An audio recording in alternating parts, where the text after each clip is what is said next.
வந்து எடுத்து முடித்த பிறகு தான் என்னை பாட்டு எழுத கூப்பிட்டாங்க. படத்தை பார்த்துட்டு தான் பாட்டு எழுதணும். அதுக்கு மேலே நம்ம வந்து நன்றி சொல்ல வேண்டியது இயக்குனர் கார்த்திக் சார் அவர்களுக்கு. இசையமைப்பாளர் பாலசாரங்கன் அவங்க படம் பார்க்க சொல்லும்போது என்னை கேட்டாங்க, படம் எடுத்துட்டோம் சார், ஒரு வாட்டி பார்க்க முடியுமா? நாங்கள் அப்போ நான் சொன்னேன், யார் நடித்தது அப்படின்னா ஒரு காளி வெங்கட்டன் அப்படின்னாங்க. அப்போ அவசியம் பார்க்கலாம். ஏன்னா காளி வெங்கட்டனுடைய எல்லா படங்களையும் அவர் இருந்தாவே அந்த படத்துக்கு ஒரு ஈர்ப்பு இருக்கும். இது வந்து இந்த மேடைக்காக வேண்டி சொல்லலை. எந்த கதாபாத்திரம் கொடுத்தாலும் அதுவாக மாறக்கூடிய ஒரு சில கலைஞர்களில் மிக முக்கியமானவர் அவர் அப்படிங்கிறது நம்ம எல்லாத்துக்குமே தெரியும். நிறைய விஷயங்கள் வந்து அவரை நான் வந்து ஃபாலோ பண்ணிகிட்ருக்கேன். அப்படிங்கும்போது படம் பார்க்கும் பொழுது நான் போய் படம் பார்க்க போகும் பொழுது என்னச்சுன்னா, வேறு யார் நடிச்சுக்காங்கன்னா எல்லாமே அப்புறம் சொன்னாங்க, ரோஷினிலேருந்து எல்லாருமே சொல்லும்போது வியாபாரத்துக்கான ஒரு களம் வேணுமே, என்ன பண்ணுறது அப்படின்னு யோசிச்சுக்கிட்டு தான் அந்த படத்தை பார்க்க போனேன். ஆனால் இந்த படம் வேறு யாரையுமே தேடலை. அங்கே போனதுக்கு பிறகு இந்த படத்துக்கு இது போதும் அப்படின்னு அந்த படம் ரொம்ப அழுத்தமாக அதில் வந்து சொல்லியிருந்தாங்க. படம் பார்த்துட்டு நான் ரொம்ப 2 நாள் வந்து அந்த யோசனையிலே இருந்தேன். அப்புறம் நிறைய நாங்கள் பேசும்போது சொன்னோம், இல்லை ஆரம்பிச்சிடலாம் அப்படின்னோம். அப்படி தான் ஆரம்பித்து தான் அந்த பாட்டு எனக்கு வந்தது. ரொம்ப நாள் கழித்து ஒரு படத்தில் மனசுக்கு பிடிச்ச மாதிரி சில பாடல்கள் எழுதுவதற்கான களம் இதில் அமைஞ்சிச்சு. இப்போ நீங்கள் கேட்டது வந்து ஒரு கமர்ஷியல் சாங்காக இருந்தாலும் அதுவும் இந்த கதைக்கு ரொம்ப தேவையான ஒரு பாட்டு தான் வடிவேல் சார் பாடினது. அதுக்கப்புறம் இப்போ கேட்டிருப்பீங்க தந்தைக்கும் மகளுக்கும் உள்ள பாட்டு. அதுக்கப்புறம் வந்து வாழ்வியலை பற்றியான ஒரு பிலாசபி உள்ளுக்குள்ளே இருக்குது. ஒரு பாரதிதாசன் பாட்டை ஒன்று யூஸ் பண்ணியிருக்கோம். இது எல்லாமே பார்க்கும்போது பார்த்திங்கன்னா ரொம்ப கதையோடு ஒட்டின பாடல்கள் அமைஞ்ச படமாக இதை நான் பார்க்குறேன். ரெண்டாவது இந்த கதையை பற்றி இயக்குனர் டிஓபி அதை மற்றபடி அவங்களுடைய அந்த குழு பேசுவாங்க. இருந்தாலும் எனக்கு வந்து நிறைய படங்களை பார்த்துக்கிட்டே இருக்கோம். இன்றைக்கி நிறைய நமக்கு வாய்ப்புகள் கிடைக்கிது. ஓடிடியாக இருக்கட்டும், திரையரங்கமாக இருக்கட்டும், செல்ஃபோனில் இருக்கிற ரீல்ஸ் அல்லது ஷார்ட்ஸ் எது இருந்தாலும் எல்லாமே ஒரு குறும்படம் மாதிரி தான் நம்ம பார்த்துட்ருக்கோம். ஆனால் அந்த படத்தை பார்த்ததுக்கப்புறம் ஏன் இதை பற்றி யாருமே யோசிக்கலைன்னு தோணுச்சு எனக்கு. ஏன்னா நம்ம பக்கத்தில் கால சுற்றுற நிழலை பற்றி நம்ம கவலைப்படவே மாட்டோம். எங்கேயோ ஒரு நிழல் கிடைக்குதான்னு தேடி ஓடிக்கிட்டே இருப்போம். நம்ம நிழல் நம்மளை சுற்றிக்கிட்டே இருக்கும், அதை கவனிக்கிறதே இல்லை. நம்மளும் அந்த நிழலுக்கு ஒரு கதை இருக்கும், அதுக்கு ஒரு வேர்வை இருக்கும், அதுக்கு ஒரு ரணம் இருக்கும். அப்படி பக்கத்தில் செதறி கிடக்கிற எந்த இதுவுமே நம்ம கவனிக்காமல், பொதுவாக அது கூட இடையில ஒரு இன்டர்வியூவில் நான் சொல்லியிருந்தேன், ஆகாயம்னு சொன்ன உடனே நம்ம எல்லாருமே அண்ணாந்து தான் பார்க்குறோம். ஆகாயம் அண்ணாந்து பார்த்தா தெரியாது, இப்படி பார்த்தாவே தெரியும். ஏன்னா நம்மளுடைய பாதத்தோடைய அடிப்பகுதி மட்டும்தான் பூமியில் இருக்குது. நகக்கண்ணிலிருந்து ஆகாயம் தொடங்குகிறது. ஆகாயத்தில் தான் உடம்பே இருக்குது, பூமியோட பாதம் மட்டும்தான் பூமியில் இருக்குது. அப்போ ஆகாயனே தூரமாக இருக்கிறது தான் ஆகாயனே சொல்லி பழகி போன நமக்கு கதைனாவே கற்பனாவே நம்மளை தாண்டி ஏதோ ஒன்று யோசிக்கணும்னு நினைக்கிறோம். அப்படி இல்லை, நம்மளை சுற்றி பக்கத்தில் எக்கச்சக்கமான உணர்வுகள் பொதிந்த கதைகளும் மனிதர்களும் இருக்காங்கங்கிறத ரொம்ப அழகாக சொல்லியிருக்காரு கார்த்திக் சார். இந்த படத்தில் நானும் ஒரு ஓரத்தில் இருக்கிறது வந்து நான் ரொம்ப பெருமையாக நினைக்கிறேன். இன்னும் சொல்லப்போனால் எனக்கு மனசுக்கு பிடித்த பாடல்கள் இதில் நிறைய வந்திருக்கு. கேளுங்க, ஆதரவு கொடுங்க. ரொம்ப சின்ன படம், ஆனால் ரொம்ப வலிமையான படம், உணர்வுகளை அழகாக பதிவு பண்ணுற படமாக இருக்கும். நிச்சயமாக உங்களுடைய ஆதரவு கொடுத்தீங்கன்னா இந்த மாதிரி நிறைய சின்ன படங்கள் வரும். காளி வெங்கட்டனை உங்கள் பசிக்கு இன்னும் நிறைய தீனி தேவைப்படுகிறது, திரையுலகம் கொடுக்கும் என்ற நம்பிக்கை எனக்கு இருக்கிறது. வாழ்த்துக்கள். நம்ம இந்த படத்தில் நடிக்கல, பட் ஆனால் நம்ம படத்தோட ஒரு ஆடியோ லான்ச்சுக்கு வந்த மாதிரி, ஒரு ட்ரெய்லர் லான்ச்சுக்கு வந்த மாதிரி ஒரு ஃபீலிங். ஏன்னா அவ்வளோ சந்தோஷமாக இருக்குது. இல்லை யாரை பார்த்தாலுமே வந்து இந்த படத்தில் நடித்த மாதிரி இல்லை. சின்ன படம் பெரிய படம் இல்லை, அது சொல்லிட்டாங்க சாம்சனா ரொம்ப அழகாக. ரிலீஸ் அன்றைக்கி வரையும் தான் இந்த ப்ரீ ரிலீஸ் இந்த விஷயங்கள் எல்லாமே, பிஸ்னஸ் எல்லாமே. ரிலீஸ் அன்றைக்கி தான் கண்டென்ட் முடிவு பண்ணும், இது எது பயங்கரமான படம், இது பயங்கரமான படம் இல்லைன்னு. ஸோ இது ரொம்ப நல்ல படமாக தெரியுது. நான் 2-3 தடவை பார்க்க சான்ஸ் கிடச்சி மிஸ் பண்ணிட்டேன், சாரி. நான் சீக்கிரம் பார்த்துறேன் கார்த்தினா எனக்கு. ஏன்னா ரூபன் சார் வந்து எனக்கு ரூபன் சார் ரொம்ப ஃப்ரெண்டு. ஸோ நல்ல படம்ன்றது வந்து ரிலீஸுக்கு முன்னாடி எப்படியாவது ஒரு விதத்தில் இண்டஸ்ட்ரிக்குள்ளே எங்கேயாவது ஒரு டாக் வந்துடும், எங்கள் இந்த மாதிரி ஒரு படம் வந்து மேக்கிங்கில் இருக்குங்க, நல்லாயிருக்கும், சூப்பராக இருக்குது, இன்ட்ரெஸ்டிங்காக இருக்குன்னு. அப்படி தான் நான் மெட்ராஸ் மேட்னியை பற்றி கேள்விப்பட்டேன். ஸோ அப்போலேருந்து ரூபன் சார் சொல்லிட்டே இருப்பார் இதை பற்றி. ஸோ வாழ்த்துக்கள். பிரபு சார் ஆல்வேஸ், நான் 2 நாள் முன்னாடி கூட பிரபு சாரை மீட் பண்ணும்போது ரொம்ப சிம்பிளாக ஒரு இடத்துல நின்று நான் சொன்னேன், அவன் கூட ஒரு ஃப்ரெண்டு ஒருத்தர் இருந்தாங்க, அவர் யாருன்னே காமன் ஃப்ரெண்டு தெரில, அதான் சொன்னேன், எங்கே இவர் எவ்வளோ பேர் உருவாக்கினவர் தெரியுமா, இங்கே நிறைய பெரிய படங்கள் பண்ணவர், நிறைய பெரிய பெரிய படங்களை, சின்ன சின்ன படங்களை சப்போர்ட் பண்ணி பெரிய படங்களை ப்ரொடக்ஷன் பண்ணணும்னு சொன்னேன்.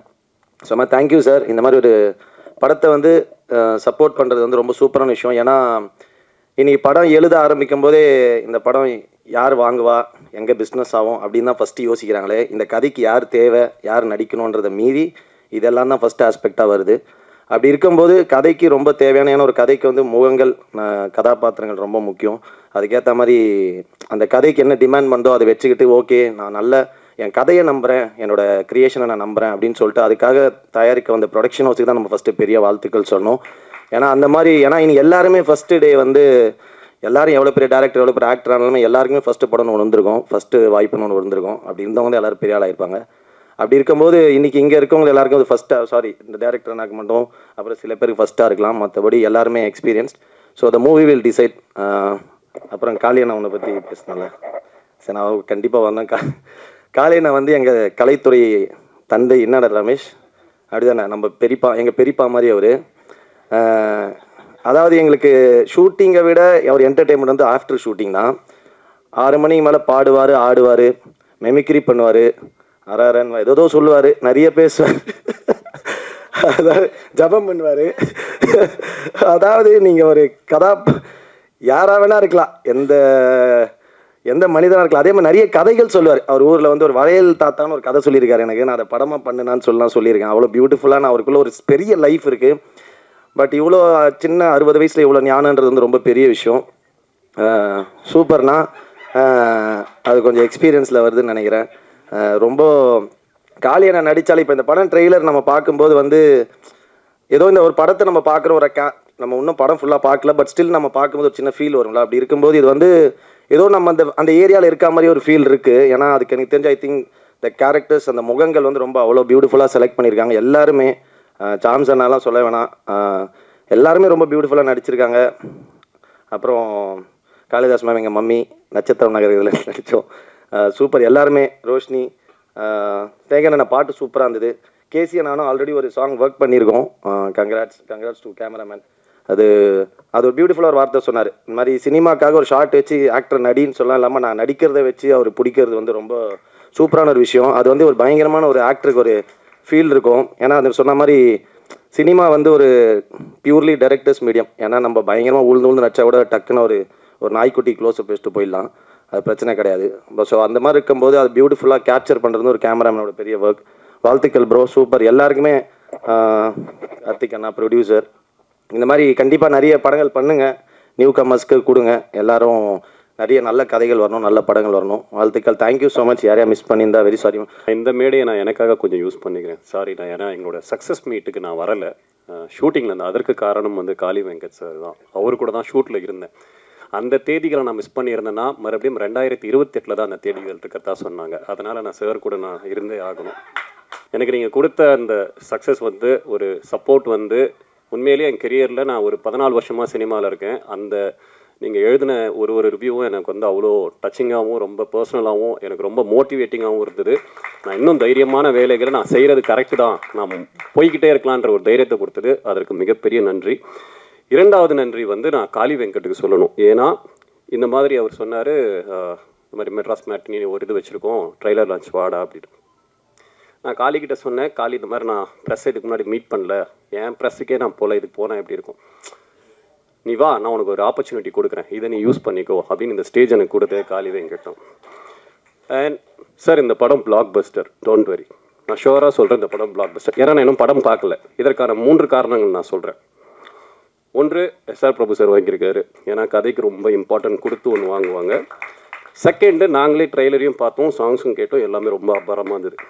3வது, ஒரு படம் நம்ம ஷூட் முடிச்சுட்டு அதுக்கப்புறம் அதுக்கான டப்பிங் வேலைகள்லாம் முடிச்சுட்டு நல்ல ஒரு படம் பண்ணியிருக்கோம்னா நம்மளுடைய பாடி லாங்குவேஜ்லேயே நமக்கு தெரிஞ்சிடும் என்ன நம்ம பண்ணியிருக்கோம் அப்படின்னு.